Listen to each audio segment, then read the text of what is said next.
want to build a small steam engine that runs a motor generator, DC or AC, probably DC generator, a motor that outputs DC current. And we discovered that brush motors produce DC current and brushless motors produce AC current. So that's what it is. But how large your motor is and how much steam power you have really determines how much power you're going to put out, and you need at least a minimum of 120 volts AC or somewhere around 120 volts DC to actually accomplish common tasks for like a household. So I mean, that's pretty much it. Instead of using government fuel, we want to be able to burn things like leaves and sticks and peat moss or cow patty turds or whatever, animal hair, we want to be able to burn ordinary trash and just make a steam engine out of it, fill it with water, and get a diverter turbine pump, and then just spin a generator at a minimum of 120 volts AC or DC, and find a way to use that energy or store that energy in batteries and then go from there. That's all you really can do. Other than that, the other option is solar panels and batteries, and that's pretty much what energy is right now. Besides, they're going to work on nuclear fusion.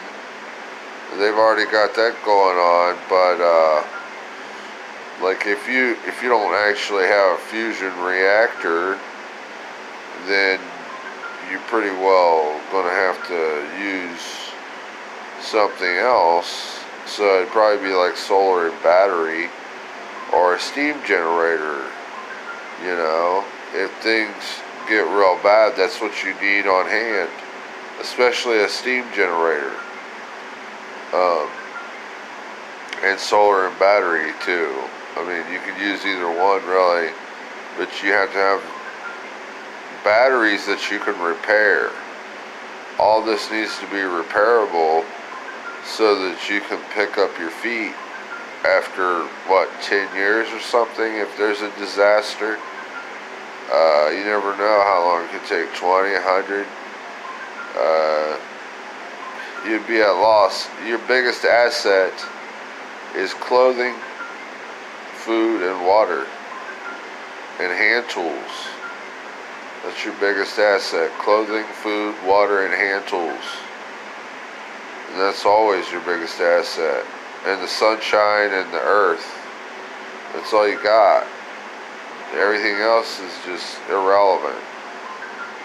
I mean, computers, Atari, cars, all this stuff. It's not what it's cracked up to be. It's really overrated shit.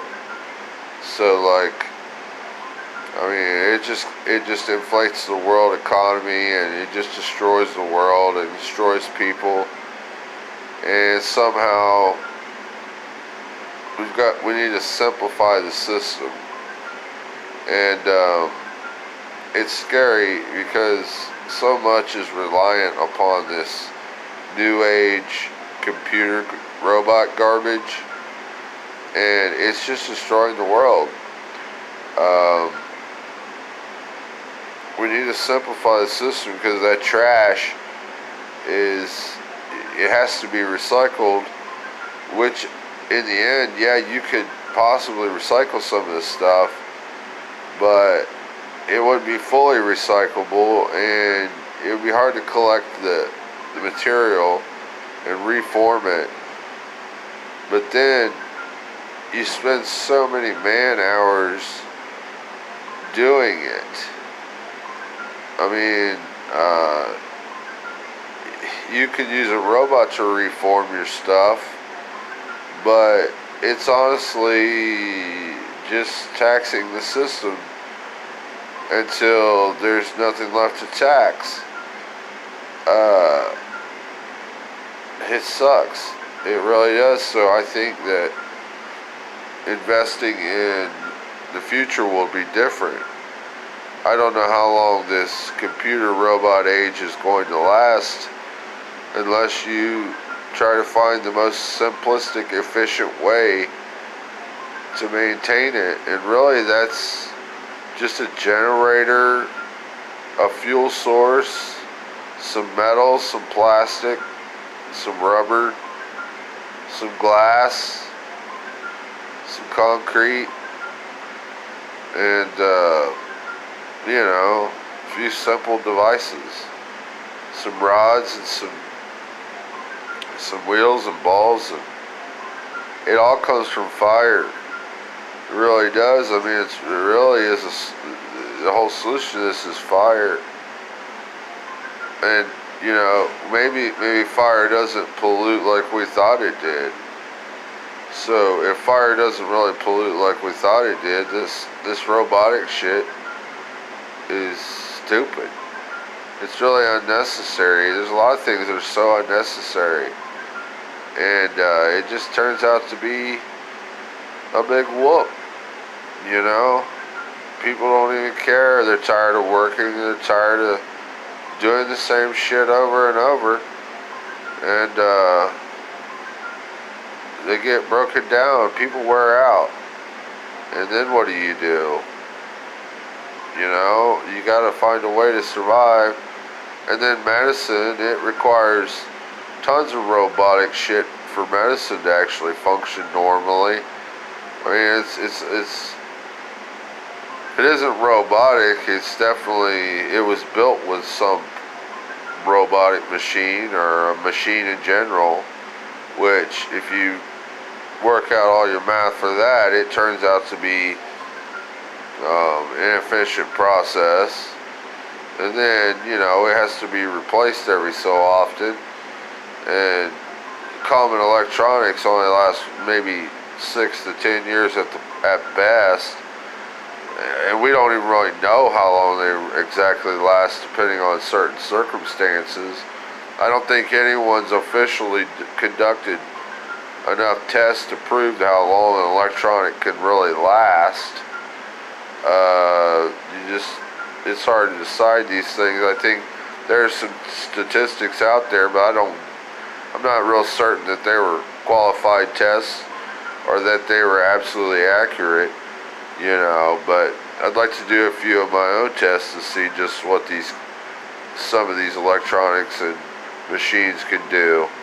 I mean, maybe with a slight variation or change, they might last 3 times longer. You see that in the world. If they were changed to a different proportion, they might be more recyclable, more viable. So, I mean, people don't do things right. They don't understand quantum physics too well. It all starts with the atom, energy of the atom, and particles. If you don't get this system right of particles, you're not going to be able to make anything really efficient. It's quantum physics that makes things work right.